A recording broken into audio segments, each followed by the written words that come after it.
So Michael Flynn, and this was breaking news right before the show. Michael Flynn offers to testify in exchange for immunity. According to Wall Street Journal, Flynn told the FBI that he's willing to be interviewed in exchange of grant of immunity from prosecution. He's made the offer to the FBI, the House and Senate Intelligence Committees through his attorney. He's seeking immunity. What does that say? I mean, we can obviously fill in the gaps, right? The first thing I feel when someone goes after immunity, that means they've done something that they need immunity for which they need immunity. So this is a fascinating addition to this Russia narrative that actually puts meat on the bones, right? Where if you're a skeptic of what's happened, if you're a skeptic and you believe that this is all just kind of mainstream media fodder, the fact that he's volunteering in exchange for immunity actually puts some significant context to this story. Yeah, so one, it certainly suggests that he's got something not to hide, but that he is potentially culpable for. Yeah. But two, it also suggests, if in fact he's granted immunity, that he has something on someone else, right? Right. This is not done out of kindness, right? Right. And Absolutely. especially, I don't think he's done much to earn sympathy over the past long period of time. So it still keeps us in the realm of speculation, of course. But we do, it seems like every time I talk to you, right, that we have this story pops up. Speculation just keeps it narrows a little bit, and it gets to the point now where it doesn't make a lot of sense if there's not something there. That doesn't mean we have Watergate. It doesn't mean we have direct smoking gun about Trump talking to the Russian hackers. But it really it makes it so your speculation gets sort of more focused as the time goes on. It really does seem to be building. Yeah, and so you said something key there, right? He's requesting immunity. If he gets immunity, it definitely signals that he has something that the FBI needs really on Trump, because you're not going to get immunity for lesser people. He's pretty high up. He's high up. Like, and we sit here and try to figure out who could he give testimony on, who could he rat out, essentially, that they would exchange immunity for. I don't see anyone else in the Trump administration that is as high up as Flynn that they would exchange it for. Right. It would seem like he's the fall guy, right? He already took the fall. Yeah. Right. So is there a fall guy left in between? No. I mean, it's worth noting that it's not as though a deal has been agreed to, and he's implying, by asking for immunity, he's implying he's got someone else to give up. It's hard to figure out who that could be, but for an executive level person. I mean, they won't do it in exchange for Steve Bannon. They won't do it in exchange for Reince Priebus. They won't do it in exchange. I mean, they already have Manafort on whatever. They have enough on him. Jared Kushner. I don't think Jared Kushner is actually someone that they would exchange immunity for. Like, no, in this case, that wouldn't make a lot of sense. If only because just for all of his obvious level of unlikability, it does not approach Flynn, and Flynn is in a more powerful position. It would look like you would have to ask why they wanted Jared Kushner, right? You don't have to ask why they want Flynn. Michael Flynn, exactly. So, it doesn't make sense. So the reality of it is that it quite literally could end up that he's not going to get it. Yeah, right. Sure. Because unless he has something significant, this is just him trying to find a way to stay out of jail himself. Yeah. Right. But it is definitely a twist in the narrative. There have been some signals over the past couple of weeks that suggested that this was coming. Yeah. And to see it like kind of fully flesh itself out, you would think that the story would start dying a little, but it's not dying now. No. It is. I know you have a resistance to going down this full line of speculation. Yeah, I do. And that's look, skepticism is part of being a good liberal thinker, I think. So you need that. We don't want. It's very hard to stop your brain from kind of going. What must he have? That said, it's already done incredible damage. Right, so even just the mistakes made thus far are hugely problematic, and it's pretty clear that Trump will be dealing with this at least the entire first year of his presidency and probably beyond. It's not going in a way. If nothing else, you're right. I do have a lot of resistance to going down the Russia narrative, the Russia trope, mainly because there are enough mainstream voices who are pounding the hell out of the Russia drums so loud they don't need another voice added on top of it. But then two, it's so much of it has been pure speculation in the media. Definitely to a fault. And then three, even if everything plays out as described by the FBI so far, it definitely does not warrant the calls for war. There have been some Democratic Congresspeople who have said that this is an act of war. And to me, I'm like, what the hell is wrong with you? Like, there's nothing that the FBI has suggested or hinted that even if it's 100% true, that it warrants any language of war. It warrants a cyber hack in return, right? That's a reciprocal kind of the level of reciprocity that you would expect from this.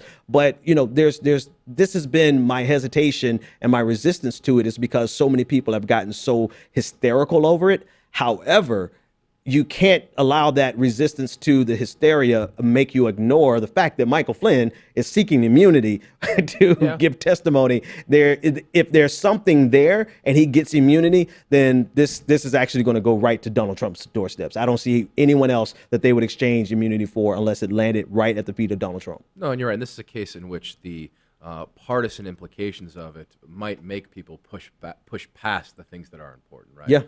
To go straight to the sort of bellicosity and overwrought discussion of war. I mean, part of it does. I think there's been a frustration on the part of a wide swath of the American political elite with lack of response to Russian malfeasance, right? Russian aggression in Ukraine, the way in which Putin seems to deal with his opponents and these sorts of things, and just the idea of having almost a president on a weekly basis. Right, it's crazy, right? And the idea of having an American president who does not at least puff up his chest about that when he's puffing up his chest about all these other things is tremendously frustrating. It doesn't have anything to do with that. So if we go back to 2012 debates, though, Barack Obama was Russia's not our enemy.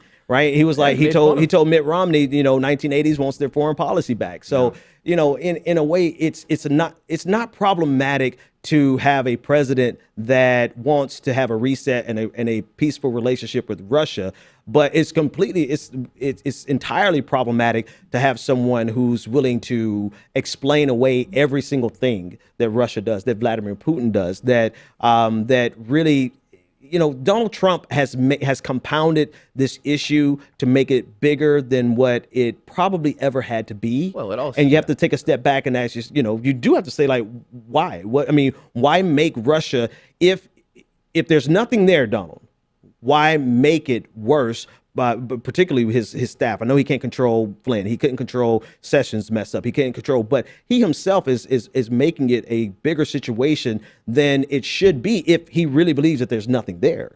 Yeah, well, when it comes to the narrative, sort of the way we talk about Russia, better to talk about this than to talk about the U.S. president buddying up to this ethno-nationalist mobster, right? You think Pence has a bad record on LGBTQ rights. Yeah. Pence really believes the stuff. Putin doesn't, but he uses that left and right. Oh, yeah. I'm just saying the friendliness that Trump has with Russia, the problem, it's probably has very little to do with hacking, right? It has everything to do with the worst instincts of sort of failed machismo. But right? we have what's running. So here's why I push back on that all the time. Is because we have consistently had relationships with extremely problematic nations. If you talk about the problems with Vladimir Putin, you got to talk about the problems with Saudi Arabia, right? With Russia, then Saudi Arabia, because who treats the LGBTQ community worse? Right. It's kind of like, so we have a history of having relationships with autocrats, with dictators, with brutal, just the worst of the worst. Yeah. And we have presidents who shake hands with them. They have dinner with them. They take photo ops. You had John McCain shaking hands with someone on Twitter, or a picture on Twitter, talking about their resistance to Vladimir Putin and his autocratic regime. And in the background, you have a picture of, right over his shoulder, you have a picture of John McCain shaking hands with the king of Saudi Arabia, right? So it's we've always had problematic relationships with people that, if we are sincere about our human rights positions, then we should not have a relationship with any of them. So that's why I push back against that. I agree. The only push back. Come on. So this is true, but generally in those situations, we avoid talking about it. So, you know, when we, I mean, but Donald Trump is just an idiot, though. well, that's the thing, though. It is, you know. So, you know, Hosni Mubarak was an awful, awful dictator in every way, and we gave him tons of money, right? Like an absurd amount. I think the second most aid probably was going to Egypt. But at no point did we get up and say he's a good guy, right? At no point did we say he was a better leader than an American president. And so you're right? To pretend to virtue signal. Right, that the U.S. only deals with upright democracies. That's nonsense. You're right. That's a point well taken. There is something about you At least the farce. Well, you want to. Well, you know, it's like you know, hypocrisy can be aspirational. Right? Like it's the thing you want to be. Right. So like we should say we only talk. One argument could be we should say we only want to talk with democracies because that's what the kind of place we want to be. We realize we can't. Just admitting that we want to be buddies with places with these awful records. Look, it's at the level of symbol, but symbols matter. I mean, look, I take your point. So I'm going to help your point here. I think I might be able to help your point, but if I can't, I'll shift gears. I'll correct myself in the middle of my sentence. But one thing that I've heard you say repeatedly with regard to Russia and the problem with Donald Trump signaling that he's willing to have a good relationship with this ethno-nationalist right winger, human rights violator, is really the reality that Donald Trump's coalition is really in lockstep with that line of thinking anyway. Right, 100%. Right. And that does not help his case whatsoever when his loyal legion of the alt-right, neo-Nazis, white supremacists, outside of their nationalism, they would love Vladimir Putin. They would love the things that he does. They love this rightward shift that we're seeing on the global stage. And that in itself is very problematic.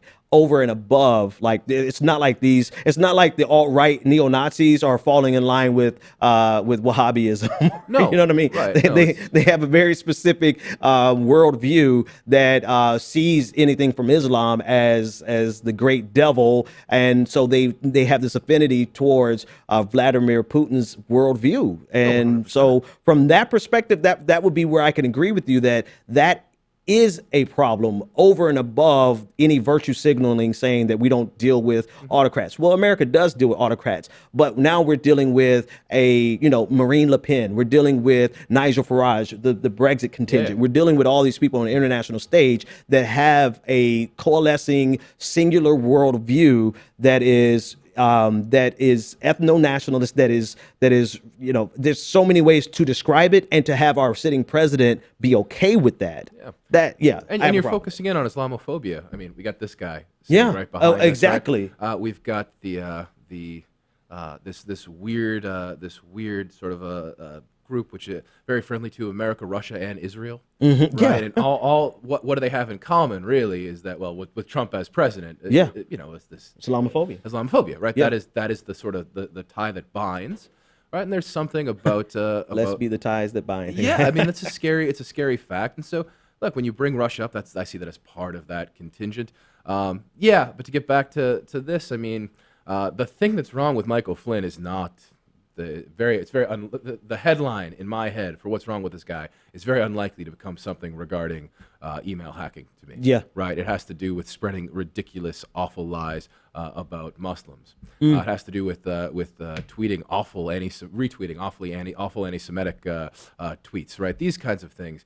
And I want to headline the Islamophobia because he's a professional Islamophobe. Yeah. Anyway, so that's awesome. That's an awesome way to put it. A professional Islamophobe. You tie that into the Russia thing, and those do go together. Yeah. And then they kind of backs out into the alt-right. Yeah.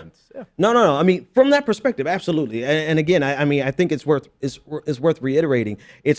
There is absolutely no problem with the American president seeking to have good relationships with potentially hostile foreign leaders. It has to be done. We would want agree that. Has to be done. We would want that. We would want that. We should want that with any foreign leader. If we could have peace, let's have peace. However, the president is signaling that there are some values that Vladimir Putin has. And even the things that he's not expressly saying, there is a worldwide coalescing movement of ethno-nationalism that really solidifies and I hate to use alt-right because it's not sufficient enough, but Yeah, it's it gives you a good description of where they are, and it's a global movement that is problematic for our sitting president to.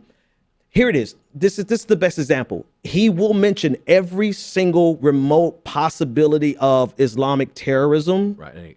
but will never say anything about white supremacist terrorism domestically or globally, ever. He has yet to say anything about those things, and that is 100% consistent with that type of worldview that is shifting in that direction. And so from that perspective, it is problematic. Not that he's trying to have a good relationship with Russia, because it's actually more than that. He's not just trying to have a good relationship with Russia. He's trying to pacify the people who have this type of worldview. I'm glad we sorted that out. I think that is it. Right, we all know that behind closed doors there's going to be deals made with people who are horrible people, are awful.